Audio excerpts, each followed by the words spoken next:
यहाँ पर एक आया। हेलो दोस्तों, स्टॉक मार्केट मार्शल में आप लोग का एक बार फिर से स्वागत है। आज हम लोग एक ऐसे स्टॉक के बारे में डिस्कशन करने जा रहे हैं जो कि आप उसको लेके चैन की नींद सो सकते हो दोस्तों। यस दोस्तों, दो तीन एडवर्ब हम यूज करेंगे इसका। एक तो चैन की नींद सो सकते हो आप 10 ईयर 15 ईयर्स तक, अपने लाइफ टाइम तक के लिए।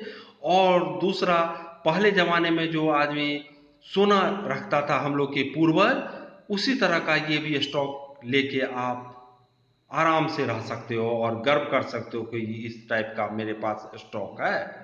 थर्ड पॉइंट, कि ये अगर पोर्टफोलियो बनाते हो 10 शेयर भी अगर रहता है तो उसमें से एक शेयर तो मतलब कि मस्ट रहना चाहिए। इस टाइप का ये टाइप का क्या, ये शेयर मस्ट रहना चाहिए। चौथा पॉइंट, ये मार्केट कैप के रियलाइजेशन से पूरा इंडिया का one of the 10th stocks में आता है, वन ऑफ द 10 कंपनी है दोस्तों। यस, 10 कंपनी क्या, फर्स्ट सेकेंड थर्ड में आता है दोस्तों। यस, थर्ड कंपनी है दोस्तों। और निफ्टी के लिहाज से वेटेज, निफ्टी वेटेज के लिहाज से ये सेकेंड मोस्ट कंपनी है दोस्तों। यस, सेकेंड सबसे बड़ा वेटेज जो है निफ्टी में, हम लोग का एनएससी निफ्टी में इसी स्टॉक का है। अब तो आप लोग गेस कर ही लिए होंगे दोस्तों, अगर स्टॉक मार्केट में थोड़ा सा भी इंटरेस्टेड होगा तो इस तरह का ये स्टॉक है आज हम लोग चर्चा करने जा रहे हैं। इस ये स्टॉक क्यों कम पे मिल रहा है अभी, क्योंकि इस सेक्टर में थोड़ा सा प्रॉब्लम आ गई है कोविड के चलते, इसलिए। नहीं तो ये स्टॉक आपको कभी भी इतना कम कीमत पे नहीं रहता।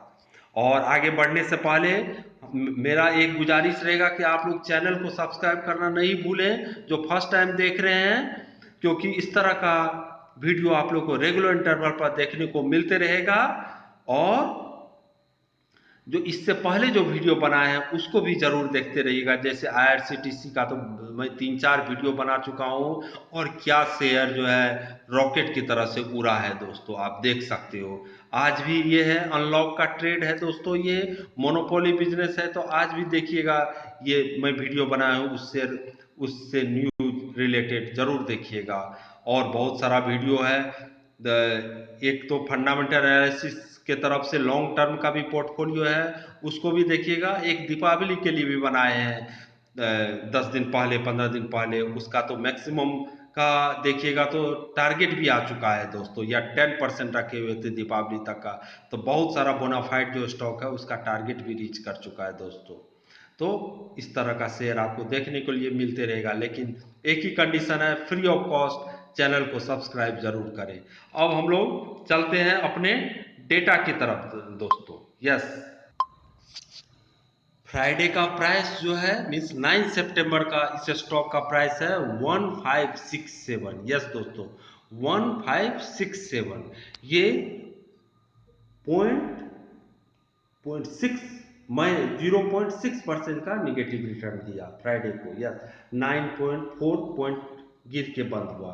5 डेज में ये 1.55 का निगेटिव रिटर्न दिया है दोस्तों। 1 मंथ में 2.67 का ये पॉजिटिव रिटर्न दिया है। यस दोस्तों, 2.67 का पॉजिटिव रिटर्न दिया है। 6 मंथ में 38% 38% का पॉजिटिव रिटर्न दिया, नहीं 38 रुपीज बढ़ा है, 2.51% का पॉजिटिव रिटर्न दिया है। ये 6 मंथ में 9.96 ऑलमोस्ट 10% का पॉजिटिव रिटर्न दिया है। क्यों इतना कम है दोस्तों, क्योंकि एक कोविड का प्रॉब्लम आ गई इस तरह के सेक्टर में। सभी इस तरह का सेक्टर देखेंगे तो सभी का ये प्रॉब्लम है, उसमें ये लीडर है। तो आपको तो इस टाइप के शेयर को रखना ही चाहिए दोस्तों। कोविड तो खत्म ही होने जा रही है, आपको पता ही है। अगर थर्ड वेव नहीं आया, ईश्वर नहीं करे, तो फिर 3-4 मंथ के बाद देखिएगा ये जो है कितना ऊपर भागता है दोस्तों।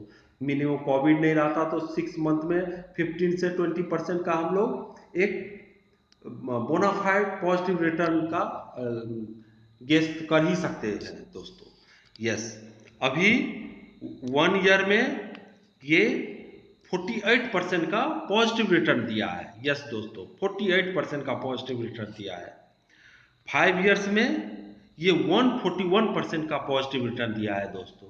141% का पॉजिटिव रिटर्न तो है ही दोस्तों, मतलब कि दुगुना से भी ज्यादा हो गया है, 2.5 गुना हो गया है अपने इससे प्राइस में। और आप सबसे बड़ी बात है कि ये चैन की नींद सो सकते हो। अगर ग्राफ देखें हम लोग इसका 5 इयर्स नहीं, मैक्सिमम ग्राफ देखें तो इस तरह का शेयर आपको मल्टीपल ज्योमेट्रिकल प्रोग्रेशन में आपको देखने को मिलेगा। और दशक में एक ही बार इस तरह का होता है काम कि ये शेयर जो है आपको 10% 20% 30% गिर के देखने को मिलेगा। जैसे कि कोविड आ गया 2020 में, 2008 में गिरा हुआ लग रहा है आपको। ये यहाँ पर देखेंगे, ये 2008 आपको लेमन ब्रदर्स क्राइसिस आप जानते हैं अमेरिका में हुआ था बैंक का, वो उसके कारण हुआ था। ये कोविड के कारण हुआ है दोस्तों। नहीं तो आप देखिए ग्राफ इसका किस तरह का है, 5 से 10% से ज्यादा का गिरावट नहीं होती है। और एक बार जब ये ऊपर चला जाता है तो ऊपर ही चलते रहता है दोस्तों। यस दोस्तों, इस तरह का इस शेयर का खूबी है, अपने सेक्टर का लीडर है। और मैं बता दे रहा हूं, यस दोस्तों, ये एक बैंकिंग स्टॉक है। आप तो गेस कर ही लिए होंगे कौन सा शेयर है दोस्तों। यस, अभी हम लोग इसका फंडामेंटल एनालिसिस की तरफ चलते हैं। यस, इसका फंडामेंटल एनालिसिस की तरफ चलते हैं दोस्तों। अपने मार्केट कैप के लिहाज से ये 8,68,, यस दोस्तों, 8,68,459 करोड़ का मार्केट कैप है इसका दोस्तों। यस, और थोड़ा सा देख लेते हैं हाउसिंग डेवलप फाइनेंस का। इसका जो पेरेंट कंपनी है HDFC है, was among the first to receive in principle approval from Reserve Bank of India RBI to set up a bank in private sector। First private sector है दोस्तों ये। HDFC Bank is publicly held banking company। Bank was incorporated in August 1994 in the name of HDFC Bank Limited with its registered office in Mumbai, India। It is engaged in providing a range of banking and financial services including retail banking, wholesale banking, treasury operation। It is provided by HDFC Limited, which has 19.32% stake as on September 30, 2020। Currently, HDFC Bank Limited (HBL) is the largest private sector bank in India. As on March 31st, 2020, bank total balance sheet size stood at 15 lakh 30 crore 511। Yes दोस्तों, 15,30,511 crore total balance sheet का ये है दोस्तों अभी amount इसके पास। और हम लोग चलते हैं इस पे, इसका हाईलाइट पॉइंट देखते हैं। करंट प्राइस तो अभी 1569 है, हाई जो गया है 1650 का गया है, लो 1025 गया है। स्टॉक पी 26.4 पर है, बुक वैल्यू 379 रुपीज का है। डिविडेंड डिविडेंड भी देती है दोस्तों 0.41% का। ROC 6.31% का है, ROE 16.5 का है, और फेस वैल्यू 1 का है। यस, ग्राफ तो देख ही लिए हैं हम लोग। और पॉजिटिव क्या, company has delivered a good profit growth of 19.96 CAGR over last 5 year. Company median sales growth is 18.67 of 10 year. 18.67% से ये ग्रोथ कर रहा है दोस्तों। यस, सेल्स ग्रोथ इसका है। अभी हम लोग इसका drawback, stock is trading at 4.1 time it's book value. तो ये तो मैं बार बार बताता रहा हूँ तो दोस्तों, महंगा चीज तो हमेशा महंगा मिलेगा। और इंडिया में तो 25 to 30 स्टॉक ही है जो कि ऑल टाइम वेल्थ क्रिएट करके दिया है दोस्तों। उसमें से ये भी एक शेयर है, और शेयर ही नहीं है, ये ग्रुप भी है जो कि एक फंडामेंटल बहुत ही स्ट्रॉन्ग ग्रुप है और वेल्थ क्रिएट करके इंडिया को दिया है HDFC बैंक, और शेयर होल्डर को भी दिया है दोस्तों। यस, फॉरेन इन्वेस्टर भी इसी में सबसे ज्यादा इंटरेस्टेड रहता है दोस्तों। अभी तो फॉरेन इन्वेस्टर का अभी आउटफ्लो हो रहा है जनरली इंडिया से दोस्तों। नहीं तो आप देखेंगे अगर आने लगे पैसा तो ज्यादातर इसी 4-5 शेयर सेक्टर मतलब कि स्टॉक में जाता है। सबसे पहला नाम आता है उसमें HDFC bank, next Bajaj finance, ICICI bank, Kotak Mahindra bank. इस टाइप के शेयर में ही सबसे ज़्यादा पैसा जाता है दोस्तों FII का। इसका 2-3 रीजन है। पहला रीजन, इसका तो सेबी तो सभी स्टॉक को देखती है इंडियन मार्केट में दोस्तों। दूसरा कि इसका एक अलग से आई अथॉरिटी है जो कि हमेशा आई लगाए रहती है, देखती रहती है दोस्तों, वो है रिजर्व बैंक ऑफ इंडिया दोस्तों। यस, एक एक चीज डे टू डे एक्टिविटी को भी रिजर्व बैंक ऑफ इंडिया देखती है। उसके बिना एक पत्ता भी इस तरह मतलब कि बैंकिंग अपने इंडिया का बैंकिंग सेक्टर का नहीं हिलता है दोस्तों। यस, इसीलिए बहुत ही कम प्रोबेबिलिटी है कि इस तरह का बैंक जो है आपको खराब रिटर्न दे। हाँ, एक्सेप्शन के केस में यस बैंक सब हुआ है। तो अब तो स्टॉक मार्केट है यस दोस्तों, तो उस तरह का तो चीज अब अवॉइड नहीं कर सकते हैं। मिनिमम चीज तो अवॉइड नहीं कर सकते हैं आप दोस्तों। आप मिनिमम मिनिमाइज कर सकते हैं, लेकिन एक दो, लेकिन HDFC बैंक देखा जाए तो ये वेल्थ क्रिएटर रहा है 25-30 साल से दोस्तों इंडिया में। तो अभी हम लोग इसका बैलेंस शीट के ऊपर चलते हैं, और उससे पहले देखिए कंपेरिजन थोड़ा सा कर लेते हैं। HDFC बैंक 8,68 करोड़ 459 करोड़ का मार्केट कैप है। दूसरा जो सेकंड नंबर पर आता है ICICI बैंक आता है 4,99,281 करोड़ का। कोटक महिंद्रा 3,60,483। तो HDFC बैंक के सामने में ये दूसरा नंबर भी कहीं नहीं हारता है दोस्तों।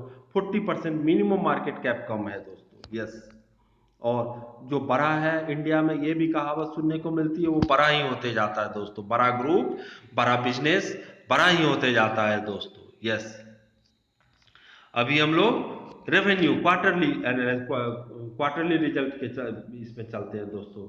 ये आपको सितंबर 2018 से दिख रहा है।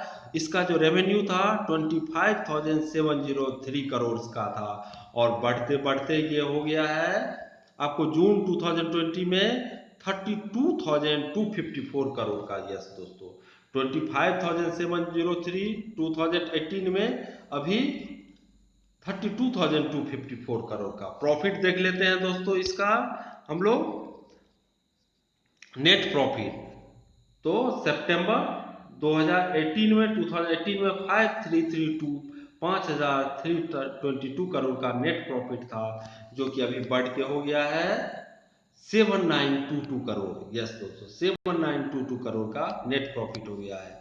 ईयरली हम लोग देख लेते हैं, 2010 से ही देखते हैं। इसमें रेवेन्यू जो था 16,233 करोड़ का था, ये बढ़ के हो गया है 16,000 का। कितना हो सकता आप गेस कर सकते हो? यस, दो लाखों में 1,28,455 करोड़ का हो गया है दोस्तों। यस, अभी अभी मार्च 2021 का डेटा 1,28,552 मार्च फाइनेंशियल ईयर का डेटा है दोस्तों। और ये TTM जो दिखा रहा है ये अभी तक का इस फाइनेंशियल ईयर का है दोस्तों। अभी हम लोग नेट प्रॉफिट के बारे में बात करते हैं ईयरली। ये 2010 में था 3,004 करोड़ का, जो कि बढ़ के हो गया है 32,828 करोड़ का। हाँ, तो इस तरह का 10-11 ईयर में ये 10 टाइम्स से भी ज्यादा बढ़ रहा है प्रॉफिट दोस्तों इस तरह का। तो ये एक मार्वेलस स्टॉक है। जैसे हम लोग का दादा जो और फोर फादर जो थे, वो लोग सोने में पैसे लगाते थे तो अब चैन की नींद सोते थे, उसी तरह से मैं तो बोलूँगा आजकल का सोना दोस्तों HDFC बैंक जैसा ही शेयर है। इसको लेके आप चैन की नींद सो सकते हो दोस्तों। यस, मेरा गारंटी है दोस्तों। यस, ऑलमोस्ट गारंटी है। अगर स्टॉक मार्केट में है और HDFC बैंक में ने पैसा नहीं लगाए हैं, तो फिर जो है बेकार है स्टॉक मार्केट में रहना दोस्तों। यस, मुझे इतना कॉन्फिडेंस है इस बैंक के बारे में। हाँ, ये मेरा पर्सनल ओपिनियन है। फाइनल डिसीजन कोई भी इन्वेस्टमेंट या ट्रेडिंग करने से पहले आप लोग अपने फाइनेंशियल एडवाइजर से लेके जरूर करेंगे, ये मुझे पूर्ण विश्वास है। क्योंकि मेरा एक एजुकेशनल चैनल है और मोटिवेशनल चैनल है, और मैं जो भी बताता हूँ अपने एक्सपीरियंस के हिसाब से बताता हूँ दोस्तों। यस, अपने एक्सपीरियंस के हिसाब से बताता हूँ दोस्तों। चैनल को भी सब्सक्राइब करते रहिएगा जो फर्स्ट टाइम है, बेल आइकन भी दबाते रहिएगा, और अच्छा लगे तो आप लोग लाइक शेयर करना भी नहीं भूलिएगा, जिससे कि हम मेरा मोटिवेशन बढ़ते रहे और आप लोग को इस तरह का स्ट्रॉन्ग फंडामेंटल शेयर आप लोग के साथ शेयर करते रहूं, उसका आप लोग को कहानी सुनाते रहूं दोस्तों। क्योंकि आज न कल इस टाइप के शेयर में आप लोग जरूर इन्वेस्ट करोगे। अगर मैं फिर से बोल रहा हूँ, ये अगर आपके पास पोर्टफोलियो है 10 शेयर का भी, तो उसमें से ये शेयर तो मस्ट आता है, इसीलिए इसका टाइटल भी ये दिए है दोस्तों, ए portfolio must have this stock. Yes, A portfolio must have this stock दोस्तों। नेक्स्ट चलते हैं हम लोग फाइनेंशियल एनालिसिस करते हैं। डिविडेंड पे आउट भी 19%, 18% 2010 से है, और ये हमेशा उस तरह का देते रहा है। अभी 11% कोविड के चलते हैं। हाँ, थोड़ा सा ड्रॉबैक क्या हुआ, ये जो 6 मंथ में 10% का देख रहे हो केवल दिया है, वैसे तो एफडी आपको 6 मंथ में 3-4% का देता है दोस्तों, लेकिन फिर भी हम लोग बोलेंगे ये बहुत कम दिया है, क्योंकि कोविड के चलते जो लोन लिया था, बिजनेस थोड़ा सा ठप हो गया, वो लोग जो लोन नहीं चुका पा रहा है, उसके चलते एनपीए जो बोलते हैं इसका थोड़ा सा बढ़ गया। लेकिन अभी भी अगर इस सेक्टर में देखेंगे तो सबसे कम जो बैंकिंग सेक्टर में एनपीए सबसे कम है वो एचडीएफसी बैंक का है। और दिन खुदा न खास्ता दोस्तों, अगर कोविड अगर संभल गया, थर्ड वेव नहीं आई, तो 3 से 4 मंथ में देखिएगा कि अपने आप इस टाइप का शेयर में एनपीए घटना शुरू हो जाएगा और शेयर कैसे भागने लगता है दोस्तों। यस, तो इसीलिए मेरा रिक्वेस्ट है कि आप लोग थोड़ा थोड़ा अमाउंट ही सिस्टमेटिक इन्वेस्टमेंट प्लान की तरह से आप लोग इस टाइप के एचडीएफसी बैंक टाइप के स्टॉक में लगाते रहिएगा दोस्तों।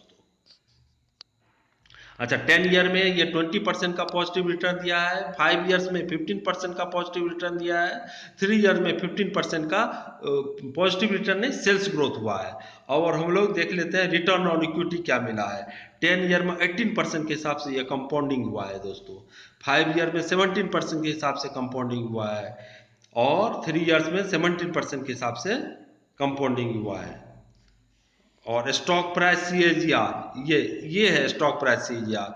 10 ईयर में 21% का पॉजिटिव रिटर्न दिया है, 5 ईयर में 20% का, 3 ईयर्स में 16% का, और 1 ईयर में 45% का। यस दोस्तों, ये है 10 ईयर का इसका स्टॉक प्राइस का एनालिसिस दोस्तों। यस, इसी को देखिए।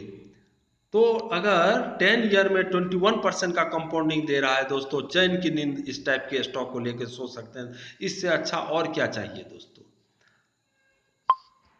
अभी हम लोग थोड़ा सा ये रिजर्व देख लेते हैं, इसके पास कितना है। मतलब कि प्रॉफिट का ही कुछ रूल है कि ये कुछ अमाउंट इसमें हम लोग को देना पड़ता है, रिजर्व में रखना पड़ता है, इस तरह का रूल है। तो अभी ये जो था, ये मार्च 2010 में रिजर्व जो था एचडीएफसी बैंक के पास, ये 21,158 करोड़ का था।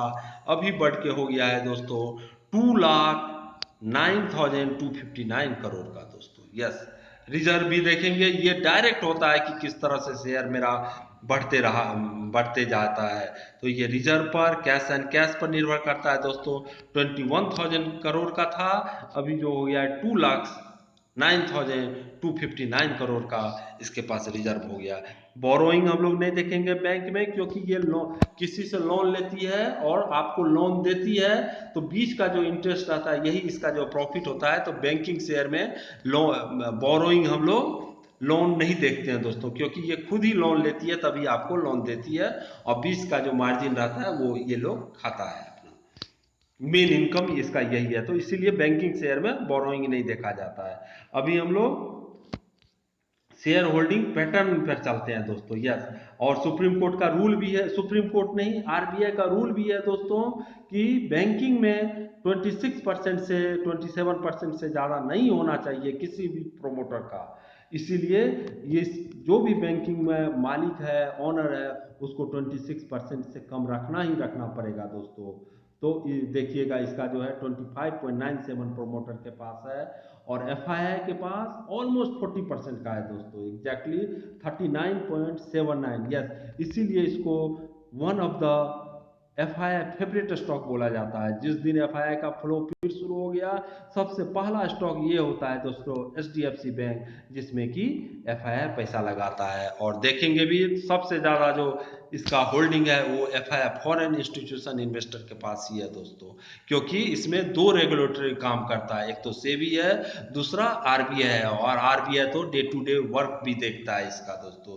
डीआई डोमेस्टिक इंस्टीट्यूशनल इन्वेस्टर के पास 20.99% का शेयर है दोस्तों। ये भी देखिए कि ये भी ऑलमोस्ट बढ़ाया है, पहले 2018 में इसके पास 15.9 का था, ये भी बढ़ा के 21.46 कर लिया है। और पब्लिक के पास अभी 13.1%। पब्लिक हमेशा दोस्तों इस टाइप के शेयर में थोड़ा सा भी बढ़ता है बेच लेता है, तो देखिए क्या हाल हुआ है। ये जो था 2000 सितंबर 2018 में पब्लिक के पास जो था 18.9% का था, अभी हम लोग बेच के आ गए हैं 13.1% पर। तो यही हम लोग का थोड़ा सा प्रॉब्लम रहता है तो शेयर मीन्स रिटेल इन्वेस्टर का दोस्तों, कि हम लोग अच्छे शेयर को जल्दी से बेच देते हैं और एफआई सब जो है चालाक रहता है, वो लोग खरीदते जाता है दोस्तों। तो इस तरह का काम हम लोग नहीं करें, और जब तक बहुत जरूरी नहीं हो तब तक इस तरह के शेयर को नहीं बेचना चाहिए दोस्तों, यही मेरा रिक्वेस्ट है। अब हम लोग इस वीडियो को यहीं बंद करते हैं और किसी वीडियो के साथ और मिलेंगे, तब तक शेयर करना, लाइक करना नहीं भूलिएगा। जय हिंद, जय भारत।